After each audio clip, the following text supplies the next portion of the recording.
Amis lecteurs, amis téléspectateurs, amis du Congo, le 31 octobre 2017 à 15 heures, dans un entraînement à Anvers, il y eut un drame. Un jeune d'origine congolaise, M. Joël Lubanzo, était tombé. Il avait piqué une crise. Et la suite, 2 jours après, il rendit l'âme. Il y a eu un grand monde pour ces funérailles. Mais après les funérailles, la famille avait l'impression que quelque chose leur était resté à travers la gorge. Et ce sont les membres de la famille de Joël que l'Info en ligne de Congolais de Belgique reçoit ce jour pour un entretien, pour un échange. Parce que vous savez, quand vous avez quelque chose sur le cœur et que vous n'en parlez pas, ça risque de vous poursuivre durant longtemps. Quelque part, c'est une sorte de catharsis, mais il est important que certains faits soient connus. Avant de parler des faits, nous allons donc connaître l'identité des membres de la famille de Joël qui m'entourent. Madame, bonsoir. Oui, bonsoir, monsieur. Est-ce que vous pouvez vous présenter pour nos lecteurs et nos téléspectateurs? Oui, je m'appelle Madame Bébé Bomengo et je suis la maman de Joël Lubanzo. Mademoiselle, bonsoir. Bonsoir. Et vous? Je m'appelle Bénédicte Lubanzo et je suis la petite sœur de Joël Lubanzo. Merci. Madame? Bonsoir, je suis Chantal Bobozo, je suis la tante de Joël Lubanzo. Et à l'autre bout? Bonsoir, je m'appelle Noëlla Botoko et je suis la cousine de Joël. Merci bien d'avoir fait confiance à notre média pour cet entretien. Et ma première question, je la poserai plutôt à la tante qui est à ma droite. Madame, à l'issue des funérailles, vous avez l'impression que quelque chose n'a pas été convenable et que ça vous pèse sur le cœur. Est-ce vrai? Oui, les funérailles se sont très bien passées. Je remercie tout ce monde qui a été bousculé de part et d'autre pour Joël.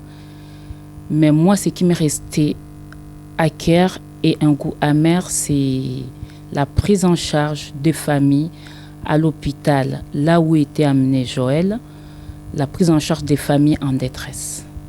Et nous devons donner un détail, c'est que madame n'habite pas la Belgique, vous habitez la France. J'habite en France, en Normandie. Et donc, vous avez vu une différence entre la pratique chez vous et ici? Malheureusement, je travaille à l'hôpital aussi. Et j'ai été appelée pour mon neveu qui était tombé. Je suis arrivée sur place et ce que je vécu, ça m'a laissé un goût amer à la gorge. Est-ce que vous pouvez rappeler rapidement pour ceux qui n'avaient pas suivi l'événement, qu'est-ce qui s'était-il passé ce jour-là? Madame, vous pouvez donner ces détails-là pour nos lecteurs? Oui, mais c'est-à-dire que moi, comme je suis la maman, j'étais déjà tourmentée et désemparée. Tu t'imagines une maman, les matins, tu étais avec ton fils, on était au téléphone et puis après, on t'annonce vers 19h qu'il est dans le coma. Alors, je ne m'occupais pas vraiment des choses qui s'est passées à l'hôpital. Mais après l'enterrement, je commençais à voir qu'on était vraiment mal réussi. Pourquoi? Parce que quand il est tombé, Joël, les 31, c'était vers 19 ou 20h. Alors, je suis arrivé à l'hôpital en catastrophe. D'abord, on nous dit que avant de rentrer dans le voir, donc, tous les jours, c'est-à-dire qu'il y a 30 minutes. Alors, et pour vous, c'était peu? C'était peu pour moi. Parce que pour moi, je me disais que l'enfant, peut-être il n'était pas bien. Parce que d'abord, j'ai traîné là, ça fait 3 heures du temps. De 19h, je crois, vers 22 ou 0h, je crois bien. Alors, on ne disait rien. Jusqu'à ce que j'ai téléphoné son entraîneur. Et l'entraîneur a téléphoné là-bas pour qu'on puisse me dire quand même quelque chose. Merci bien, madame. Je ne sais pas si vous avez ajouté, madame. Moi, ce que j'ai remarqué, parce que pendant ce temps-là, je n'étais pas là, Moi, quand je suis arrivée, c'était le 2 novembre. Et quand je suis arrivée sur place, je suis rentrée, j'ai vu le petit. Après, on est parti dans un box où ma sœur était. Et ils nous ont appelés pour nous dire que les paramètres, ils n'étaient pas bons. Il faut qu'on revienne. Donc, c'était urgent. Et quand on est revenu à 4, devant la porte, l'équipe a fait barrière. Ils n'ont pas voulu qu'on rentre. Ils nous ont dit qu'ils sont en train de faire des soins. Moi, je les ai dit, vous nous avez appelés parce que le petit ne va pas bien. Dans ma tête, je suppose qu'il est peut-être en train de partir. Voulez-vous que cet enfant parte seul, sans nous? Vous voulez nous voler notre mort. C'était ma phrase. Après, discussion, ils nous ont laissés rentrer. Voilà. Je ne sais pas, madame, vous m'avez dit que vous étiez aussi du corps médical. Oui. Bon, dites-moi, est-ce que c'est ça, la réglementation, ou il y a une anomalie? Il y a une anomalie, bien sûr, il y a une anomalie, parce que un petit qui meurt, ça dit qu'il savait déjà qu'il va mourir. Mais on ne peut pas nous dire qu'il va mourir. Mais il savait déjà qu'il va mourir. Mais comment se fait-il que maman, des parents qui sont en détresse, et puis vous laissez seulement ces parents-là qui 30 minutes seulement. Moi, j'ai fait 2 jours là, je dormais là, et puis on me donne que 30 minutes pour voir mon fils qui va mourir. Hein? Ça fait vraiment mal, parce que j'ai resté toute la journée. Donc, on me donne 30 minutes le matin et 30 minutes le soir, au moment où j'étais toute la journée là. Ok. Il y a des lois belges qui disent comme ça, moi je ne sais pas. Mais pour vous, c'est peu. Pour moi, c'est peu. Parce qu'il va mourir quand même. Ok. Madame, vous avez ajouté par rapport à la façon dont vous étiez reçu là. Par rapport après bousculade, on nous a laissé rentrer. On est rentré. On a vécu la mort en live, on va dire. Les paramètres baissaient jusqu'à avoir 0,0. On était désemparés, en pleurs. Et là, l'équipe arrive, nous en pleurs, et nous dit, la famille, on vous donne 1 heure. 1 heure. Vous restez 1 heure et vous partez. Et là, j'étais hyper choquée. Choquée parce que moi-même, je travaille dans un service où j'accompagne les gens, la famille, dans des situations de détresse, et je n'ai jamais vu ça. Et donc, dites-nous un peu en France, comment ça se passe? Moi qui travaille infirmière en soins palliatifs, en Normandie, quand il y a une annonce comme ça, on prend les gants, on installe la famille, on leur dit, si ça arrive en présence des familles, on les accompagne, on les dit, vous restez autant que vous voulez. Nous sommes dans le bureau. Si vous avez besoin de nous, venez nous voir. Si vous avez des questions à poser, venez nous poser.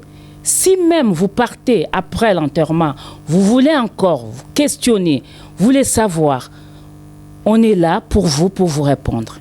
On les accompagne, on les laisse, ils se recueillent auprès de leur famille ou de leur personne qui est décédée. Et après, ils viennent nous voir. On les accompagne même jusqu'à la porte. On ne va pas non plus pleurer avec eux, certes, parce que ce n'est pas notre rôle, mais on est là pour les assister véritablement.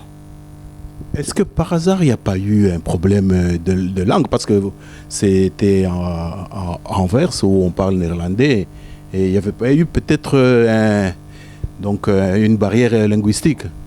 Non, il n'y a pas eu de barrière linguistique. S'il vous plaît, je crois que mademoiselle... Oui, allez-y. Qui parle anglais? Non, parce que quand je suis arrivée, je parlais anglais avec celui qui parlait néerlandais. Et ensuite, il y en a une je ne sais pas si elle était aide-soignante ou infirmière, mais elle parlait totalement bien français. Et j'ai parlé avec elle, elle m'a même donné tous les renseignements qu'il fallait savoir sur Joël, parce que quand je suis arrivée, il était à peu près minuit. Donc, je suis allée dans la chambre, je suis restée une quinzaine de minutes, je suis sortie. Et quand je suis repartie avec ma tante, mon oncle et ma mère dans le box, qui nous ont appelés, et quand on est revenu, elle était toujours là, et c'est elle qui prenait la parole, parce que c'était plus simple justement que ce soit elle qui prenne la parole pour nous parler. Et quand elle nous a parlé, c'était déjà d'un ton froid, Et puis, elle n'avait pas de cœur, c'était pas humain, tout simplement. Vous avez un élément à ajouter, mademoiselle? Non, pas à ce stade-ci. Ok, ça va. Et après, comment, entre à ce moment, le premier jour et le jour où vous avez retiré le corps, le reste, ça s'est passé convenablement? Ben après, au fait, quand elle a dit qu'elle nous donne 1 heure, moi j'ai juste posé la question, madame, en Belgique, légalement, on donne combien de temps? C'est-à-dire du décès à la morgue. Elle n'a pas su me répondre. Elle m'a juste dit, elle a commencé à s'énerver. Et moi, je lui ai dit, on restera le plus tard possible. On va appeler les sœurs et frères qui ne sont pas là. On va appeler la famille qui vont venir. Et on va rester, si vous n'êtes pas d'accord, ben appelez la police pour nous faire sortir. Donc du coup, on est resté jusqu'à ce que nous, on a senti que le besoin a été satisfait pour partir. Et en partant, ce que je dis là, je l'ai dit à l'équipe. Et donc, ils n'ont pas appelé la police? Non, pas du tout. Pas du tout. Autrement dit, quelque part, vous étiez dans votre droit. On était dans notre droit. Ils n'ont pas appelé la police. Ils nous ont laissés. Oui. Par rapport à tous les jours passés en contact avec le service médical de l'hôpital, quel élément encore vous pouvez épingler qui ne vous a pas semblé correct par rapport à vous, la famille qui était éprouvée? Ben, en tout cas, je ne peux pas accuser toute l'équipe. Hein. Je ne peux pas dire que toute l'équipe était mauvaise. Il y avait des gens qui étaient quand même gentils parce qu'ils nous donnaient quand même de l'eau. Hein. Ils nous ont quand même donné des draps pour rester là. Moi, mon souci est que les 30 minutes, c'est paix pour une famille qui doit rester toute une journée là en train de voir son fils mourir. Et on ne te donne que 30 minutes. Moi, je voulais savoir pourquoi 30 minutes. Ok, madame? Mais moi, l'avant, je n'étais pas présente. Moi, je parle d'après. Et toutes les deux, on n'avait pas communiqué sur ces sujets. Moi, j'ai été choquée à ma manière. Et quand je suis repartie en France, j'ai appelé ma sœur pour me dire que ce qui s'est passé là, ce n'était pas normal. Donc, moi, ma démarche, c'était plus après. Oui, merci beaucoup donc, pour tous ces témoignages. Je pense que ceux qui nous suivent ont des familles. Il n'y a pas de problème, vous pouvez ajouter, madame, je vous en prie. Moi, on a oublié quelque chose. Quand le petit il était mort, alors nous, on est sortis.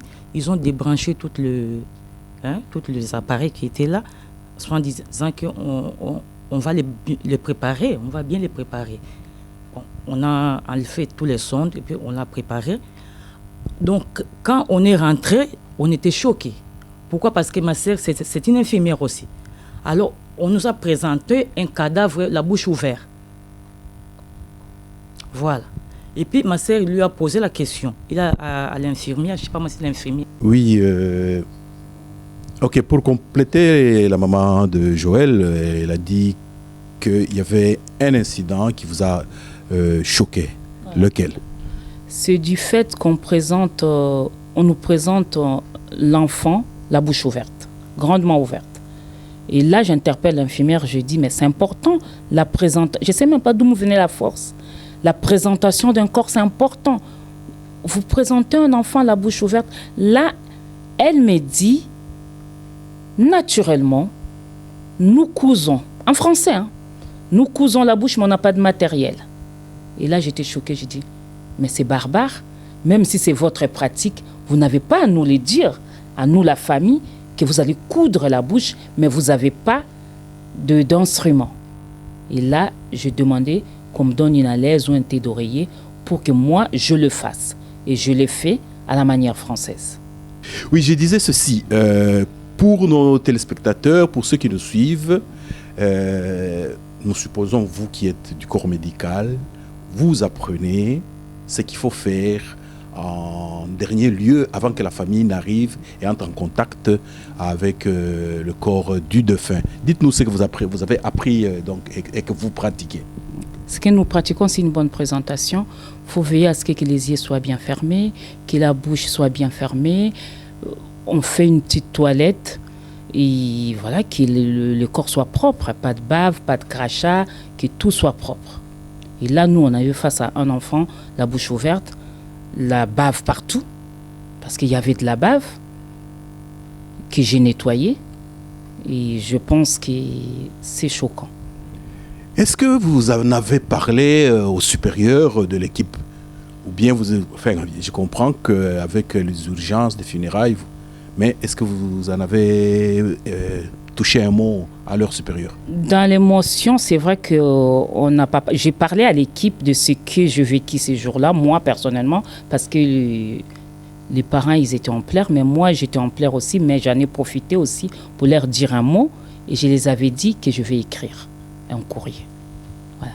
Et le but, c'est pas de ni faire mal à l'équipe, ni faire mal au service, mais simplement interpeller. Interpeller parce que nous sommes partis avec notre douleur, mais c'est un service quand même des soins intensifs. Donc, il y aura la même chose derrière. Il y aura d'autres personnes qui vont venir, qui vont vivre la même chose, juste pour qu'ils changent leur pratique ou qu'ils forment leur personnel. Et je ne sais même pas si c'est vraiment besoin de formation. L'humain est important aussi. Oui, en fait, vous m'avez arraché ma dernière question de la bouche.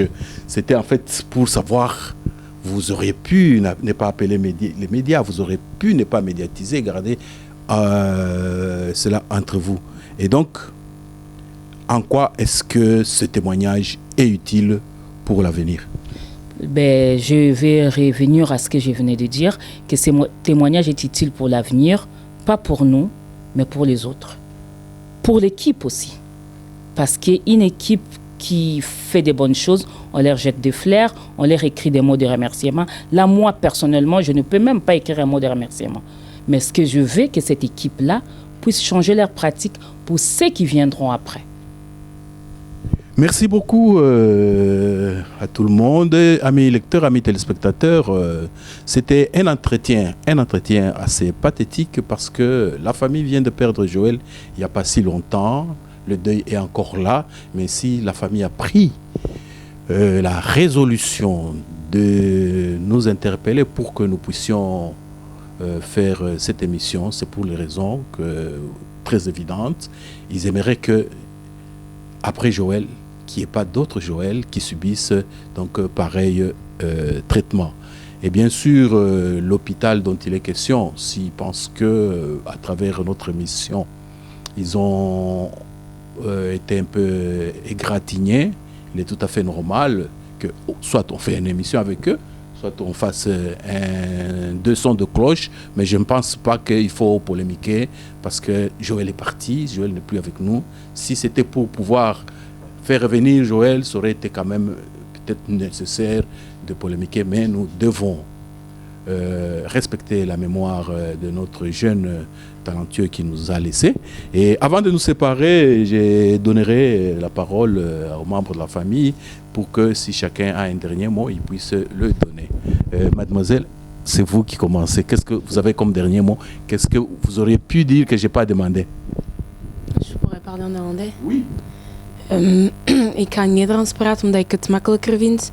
Ik vind gewoon de manier waarop dat alles gebeurde, ook dat heel snel ging. En ik vind ook de manier waarop de personeel met mensen omgaat ook echt afschuwelijk en ook onrespectvol. Ook, ik vind respect heel belangrijk en dat gaven ze die dag echt totaal niet. Ik wil geen drama, ik wil ook geen problemen verzorgen, maar ik wil gewoon mijn hart opluchten, want dat zit echt de hele tijd in mij. En ik zou gewoon wij willen meegeven van, niet van ja, dit ziekenhuis is echt een slechte ziekenhuis, je moet daar niet naartoe gaan, maar gewoon dat de personeel dat die dag aanwezig was en die dag zorgde voor mijn broer, dat ze echt letterlijk echt nadenken over wat ze hebben gedaan, want ik vond dat echt niet menselijk eigenlijk. Ja, dat is al wat ik wou zeggen. Madame? Oui, moi, je dirais juste que ce personnel médical, il doit rester quand même humain. C'est ça que j'aime, humain et juste. Des choses que je demande. Merci. Madame? Moi, je vais l'emboîter le pas, l'humanisme. Ils étaient sèches. Quand je pense la nuit encore, j'ai jamais vu des gens aussi secs.